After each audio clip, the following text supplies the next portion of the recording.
Hi, ഇന്ന് നമ്മൾ നാടൻ സ്റ്റൈലിൽ വറുത്തരച്ച സാമ്പാറാണ് ഉണ്ടാക്കുന്നത്.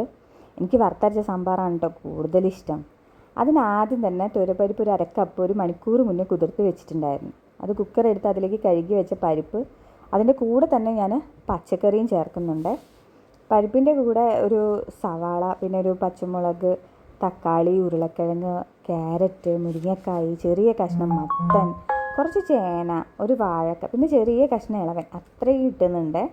മസാലയായിട്ട് തന്നെ ഒരു സ്പൂണ് മല്ലിപ്പൊടിയും, ഒരു സ്പൂണ് മുളക് പൊടിയും, ഒരു അര സ്പൂണ് മഞ്ഞളും, പിന്നെ ഒരു സ്പൂണ് സ്കൂപ്പായിട്ട് തന്നെ ഞാൻ സാമ്പാർ പൊടി എടുത്തിട്ടുണ്ട്. അതിലേക്ക് ഉപ്പും ആവശ്യത്തിന് വെള്ളവും ചേർത്തിട്ട് നമുക്ക് വേവിക്കാൻ വെക്കാം. കുക്കറിൽ മീഡിയം ഫ്ലെയിമിൽ 2 വിസിലടിച്ചാൽ തന്നെ അത്യാവശ്യം വെന്ത് കിട്ടും കേട്ടോ പച്ചക്കറി. ആ സമയം കൊണ്ട് നമുക്ക് എന്ത് ചെയ്യാം, പാന് ചൂടാക്കി വെളിച്ചെണ്ണ ഒഴിച്ച് തേങ്ങ വറുത്തെടുക്കാം. അതിലേക്ക് ഒരു സ്പൂൺ ഉലുവയും, ഒരു സ്പൂൺ ഉഴുന്നുപരിപ്പും, പിന്നെ ഒരു 5-8 ചെറിയുള്ളിയും, ഒരു 2 നുള്ളി ജീരകവും, അരമുറി തേങ്ങയിട്ടൊന്ന് വഴറ്റിയെടുക്കാം. അതിലേക്ക് 3-4 അല്ലി വെളുത്തുള്ളി, ഒരു ചെറിയ കഷ്ണം ഇഞ്ചിയും, പിന്നെ ഒരു ചെറിയ കഷ്ണവും കായവും ഇട്ട് ലൈറ്റ് ബ്രൗൺ ആവുന്ന വരെ വറുത്തെടുക്കാം കേട്ടോ. ആ സമയത്ത് 2 സ്പൂണ് പച്ചമല്ലി ആഡ് ചെയ്യാം.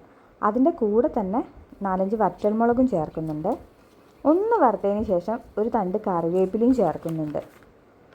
ഇതൊക്കെ വെളിച്ചെണ്ണയിൽ വറുത്തെടുക്കുമ്പോൾ തന്നെ ഉണ്ടല്ലോ നല്ല സ്മെല്ലാണ്. ഇനി ഇത് നന്നായിട്ട് അരച്ചെടുക്കാം. നമ്മൾ വേവിക്കാൻ വെച്ച വെജിറ്റബിൾസ് പാകത്തിന് വേണ്ടിയിട്ടുണ്ട്. അതിലേക്ക് ഒരു കപ്പ് വാളൻപുളിയുടെ വെള്ളവും ഒഴിച്ചു കൊടുക്കുന്നുണ്ട്. പുളിവെള്ളം ഒഴിച്ചതിന് ശേഷം അതൊന്ന് തിളപ്പിക്കാൻ വെക്കാം. ആ സമയത്ത് തന്നെ വറുത്ത തേങ്ങയുടെ അരപ്പും അതിൽ ചേർത്ത് കൊടുക്കാം കേട്ടോ.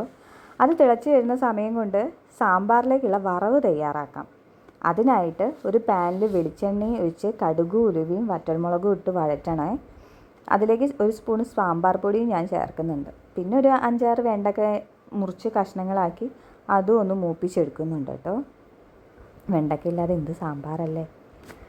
പിന്നെ അതെല്ലാം കൂടെ ഒന്ന് നന്നായിട്ട് മൂത്ത് കിട്ടിയതിന് ശേഷം നമ്മൾ തിളപ്പിച്ച് വെച്ച സാമ്പാറുണ്ടല്ലോ, ആ സാമ്പാറിലേക്ക് നമ്മൾ ഈ ഒരു മൂപ്പിച്ച് വെച്ച വെണ്ടയ്ക്ക എല്ലാം കൂടെ ചേർത്ത് കൊടുക്കുന്നുണ്ട്. ആ സമയത്ത് തന്നെ മല്ലിയിലയും കറിവേപ്പിലയും ഞാൻ ചേർക്കുന്നുണ്ട്.